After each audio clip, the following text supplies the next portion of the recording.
aqui é a Maíra, hoje é mais um dia de All About King e hoje a gente vai falar sobre a Dança da Morte.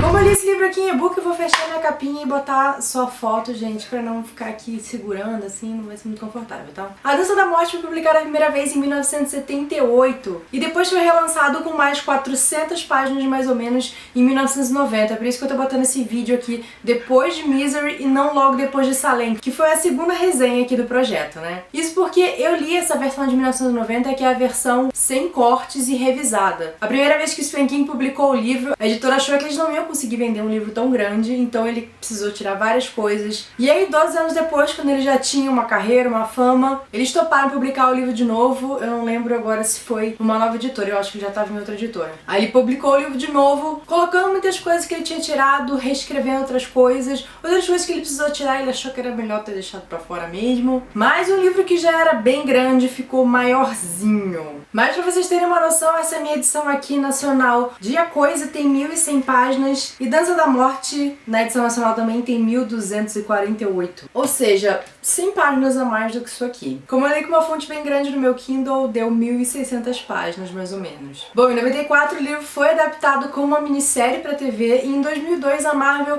fez uma série de quadrinhos também. Mas vamos falar sobre a história. O livro começa com um homem acordando a esposa dele no meio da noite, falando que eles precisam fugir, eles precisam sair dali, que deu merda, vão pegar as coisas e vamos embora. A mulher não entende nada, mas tudo bem. Eles pegam a criança, o carro e vão embora de uma base militar. Na cena seguinte, uma cidadezinha de beira de estrada, um carro bate e causa um acidente. E quando as pessoas da cidade vão ajudar o motorista, achando que ele tá bêbado, eles veem que dentro do carro tinha uma mulher e um bebezinho que estavam mortos já. O motorista tá bem mal, ele é nem dos ferimentos, e ele provavelmente tá morrendo da mesma coisa que a mulher e a criança morreram. A cena seguinte mostra uma das pessoas que tentou ajudar o motorista ali acidentado, indo pra casa e conversando com a esposa. A cena seguinte a gente volta então pra base militar e eles estão surtando porque houve um erro e um vírus letal escapou. E pra piorar, um dos soldados que estava lá no momento e que viu aquilo acontecendo conseguiu fugir da base militar. Eu gostei porque não é uma narrativa linear, então dessa forma que eu acho genial que ele vai explicando pra gente como que o vírus se espalhou pelo país. Você começa achando que a história são sobre aquelas pessoas, mas na verdade é sobre como cada uma entrou em contato com a outra e foi infectando e foi espalhando a doença. E você sabe que até o final daquele dia ou de um tempo ela vai morrer. E intercalado com essas pessoas são menos importantes e acabam morrendo da doença, que é uma espécie de super gripe. A gente começa a conhecer os personagens principais e como eles lidaram com quase todas as pessoas em volta deles morrendo e eles continuando a sobreviver por alguma razão. É interessante também que tem um momento de ironia em que algumas pessoas sobrevivem à doença, mas morrem de coisas idiotas, tipo estourou o apêndice, ou foi mordido por uma cobra, ou caiu no poço e não tinha ninguém pra ajudar. Mas aí depois de estabelecer como o vírus se espalhou e como aconteceu então esse apocalipse, ele vai começar então a estabelecer mais quem são esses personagens. A gente tem a Franny, que é uma jovem universitária que descobre que tá grávida, mas decide que não quer casar com o namorado, ela na verdade nem quer mais namorar ele, mas ela quer ter o neném. Claro, pro desespero da mãe dela, que acha que ela tá desgraçando a família, que ela vai ser falada, que ela tá humilhando e acabando com a honra da família. Mas em contraponto, o pai da Franny apoia ela e ele é uma pessoa muito fofa. Só que quando a gripe chega na cidade, só sobra a Franny e o irmão da melhor amiga dela, que tem tipo uns 16 anos. Do outro lado do país a gente conhece o Nick, que é um jovem de 22 anos, surdo, mudo e órfão. Ele se comunica com as pessoas quase que exclusivamente escrevendo. Ele é assaltado e espancado por alguns brutos da cidade e acaba desmaiando. E quando o xerife encontra ele lá, desacordado, ele acha que ele tá bêbado e acaba prendendo ele. Mas logo eles se entendem, fazem amizade, o xerife ajuda o Nick e oferece pra ele um emprego. Só que quando o garoto mal começa a ter alguma estabilidade na vida, a criar um vínculo, o xerife começa a apresentar os primeiros sintomas da doença. A gente também tem o personagem do Larry, que é um músico e pela primeira vez na vida ele conseguiu emplacar um hit de sucesso. Só que ele mal ganha dinheiro, ele já começa a gastar tudo com bebida, com festa, com drogas, até que ele recebe um toque do amigo dele e fala: você tem noção de quanto que você gastou? E ele percebe que não sobrou quase nenhum dinheiro, então ele vai pra casa da mãe dele em Nova York. É interessante que o personagem Larry é um escroto, ele é um babaca, ele é totalmente um womanizer. Ele usa as pessoas, depois joga fora e volta pra elas quando convém. E ele odeia ser assim, mas ele sabe que ele é. E quando a praga atinge o mundo, ele não é magicamente mudado por isso, mas ele vê uma oportunidade de um recomeço. Ele começa a tentar ser melhor e a mudança dele pra mim é bem realista e bem devagar também, porque ele não deixa de ser ele continua com os impulsos de fazer uma coisa escrota, mas ele toma consciência de que, nossa, eu estou sendo babaca ou serei um babaca se fizer isso. Não faça isso. Então isso é interessante porque eu comecei realmente odiando esse personagem no começo do livro e eu achei que não teria como redimi-lo. E o último personagem que eu vou falar aqui é do Stuart, que ele acaba sendo um dos personagens principais da história. Ele é claramente um mocinho. E lembra daquela cidadezinha que teve um acidente de carro? Então, o Stuart tava lá. E como aquela cidade foi meio que considerado o marco zero de onde o vírus começou a se espalhar, a cidade ficou em quarentena e todo mundo que sobreviveu foi levado então pra um CDC em Atlanta. Se você assistiu Walking Dead, você vai saber o que é um CDC. E lá a gente vai acompanhando a visão do Stuart, deles testando as pessoas e de como também a doença começa a se espalhar por lá. E cada um desses personagens começa a ter dois tipos de sonhos. Um com uma mulher bem idosa chamada Mãe Abigail, cantando na varanda dela, tocando lá o violãozinho numa casa perto de um milharal. E o outro sonho é com um homem de preto e geralmente é um sonho aterrorizante, é um pesadelo, é relacionado a uma coisa ruim, uma sensação de morte. E através desse sonho eles entendem que eles têm que encontrar essa mulher, que ela tá em algum lugar, e eles começam a encaminhar então em direção a ela no Nebraska. Só que assim como várias pessoas sonharam com a Mãe Abigail, outras pessoas só sonharam com o Homem de Preto e também começam a direcionar para onde ele tá, aqui em Las Vegas. Só que, gente, esses são só alguns personagens, tá, que eu tô comentando aqui, porque tem muito personagem nesse livro. Conforme eles vão caminhando, vão se direcionando, vão saindo de onde eles estão, eles vão encontrando mais pessoas, as pessoas vão se juntando, ou se separando também de alguma forma. E se eu for falar de todos eles, esse vídeo vai ter 2 horas. E é bacana também vocês conhecerem os personagens por vocês mesmos. Bom, acho que depois de tudo isso que eu falei, vocês já entenderam do que o livro se trata. É a história de uma praga, então, que vai dizimar 99% da população. E os sobreviventes vão ter que aprender a viver nesse mundo aí sem leis e sem estrutura. Uma coisa que eu achei interessante, diferente de muitos livros de apocalipse, é que não tem escassez nessa história, pelo contrário. Como tem menos gente no mundo, então tem coisa de sobra, pelo menos pelo momento. E pra eles é só uma questão de tempo até que os sobreviventes com conhecimentos mais técnicos consigam fazer a tecnologia voltar, ter eletricidade, por exemplo. E também não é sobre aquela angústia de você viver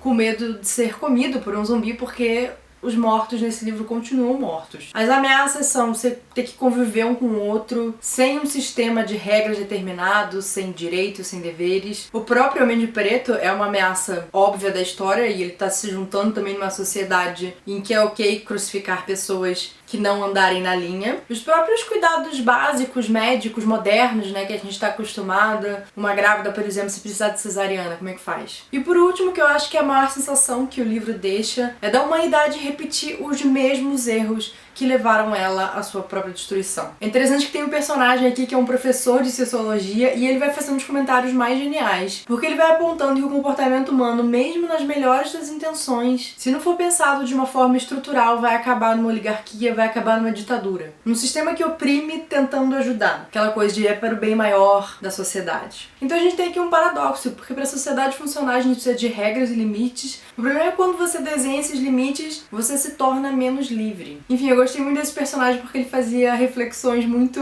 às vezes pessimistas, mas bem humoradas. Esse livro também tem um diferencial que ele tem a parte mística e fantástica, sobrenatural, porque o Randall Flagg é um personagem sobrenatural, ele tem poderes cósmicos e fenomenais, e ele é o principal antagonista, ele é meio considerado a origem do mal, e do outro lado a gente tem a mãe Abigail, que tem uma conexão forte com Deus, ela ouve o que Deus planeja, o que Deus quer desse confronto e dessas pessoas. E ela é vista como um ser divino. Só que o Stephen King vai e quebra isso. Então isso é muito interessante porque a gente tem esse hábito maniqueísta também de dividir entre o que é bem e o que é mal. E a gente acha que o bem vai ser tão forte quanto o mal. Então pode ser até um pouco frustrante, porque você acha que vai ser uma batalha épica de Deus contra capiroto.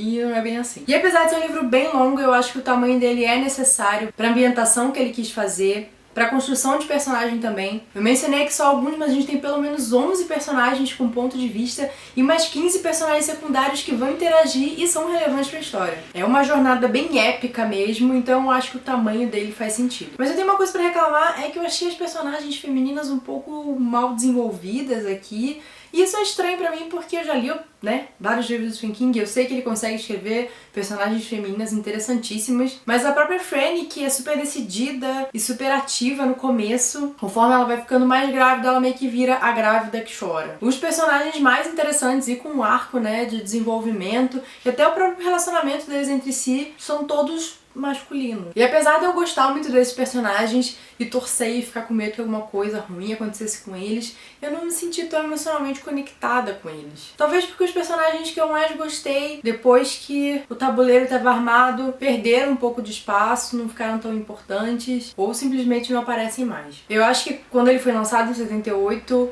com certeza devia ter outros livros pós-apocalípticos. O Eu Sou a Lenda é de 54. Mas nos anos 2000, gente, desde então, eu acho que a gente foi bombardeado de histórias pós-apocalípticas. Os próprios quadrinhos que a série The Walking Dead se baseia foram lançados em 2003. Aquele livro que depois virou filme, A Estrada do Cormac McCarthy. O filme de Eu Sou a Lenda em 2007. Guerra Mundial Z, uma infinidade de distopias YA. Sem contar os videogames como The Last of Us, Fallout. E, né, muitos filmes, livros e jogos que eu não vou ficar mais listando aqui. Então, eu mencionei tudo isso pra te dizer, não espere nada de novo aqui. Porque muito da narrativa visceral de fim do mundo, a gente acabou já vendo em outros lugares. E eu acredito que muitos desses outros lugares tiveram inspiração em Dança da Morte. Formas de como a sociedade se comportaria, né, se acontecesse uma coisa dessa, a gente já viu aí replicado em várias mídias. Tanto que quando eu tava lendo, eu fiquei, nossa, isso é muito The Walking Dead. Sendo que The Walking Dead veio 20 anos depois do livro ter sido publicado. É legal ver de onde essas mídias possivelmente se inspiraram,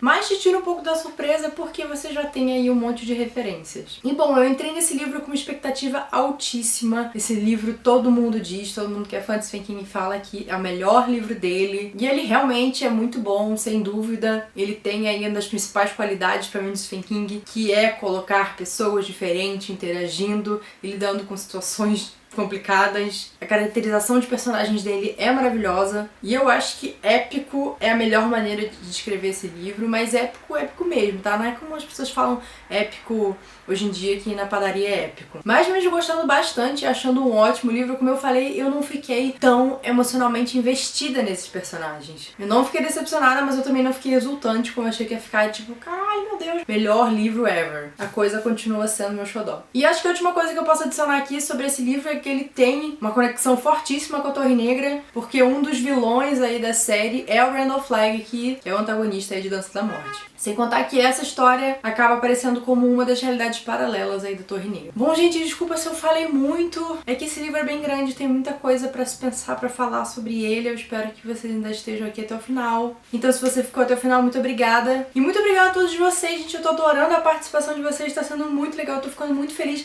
Eu estou tentando responder os comentários aos poucos, mas eu leio todos, tá? Porque eu recebo todas as notificações no meu celular e eu sou a louca da notificação. Eu preciso ler tudo, eu não consigo não ler tudo. Então eu sempre leio o que vocês comentam e eu tô muito feliz da empolgação de vocês, já tá incentivando. Eu vi que muita gente começou a ler ou ficou empolgada de ler depois de ver os vídeos, então isso me deixa muito feliz. Vocês que estão lendo, fazendo vídeos também, eu tô tentando assistir tudo. Eu espero que vocês estejam tão empolgados quanto eu com suas leituras. E é isso, gente. Se você gostou do vídeo, não esqueça de curtir e de se inscrever aqui no canal. E amanhã tem mais All About King. Uma boa leitura pra vocês e até mais. Tchau, tchau.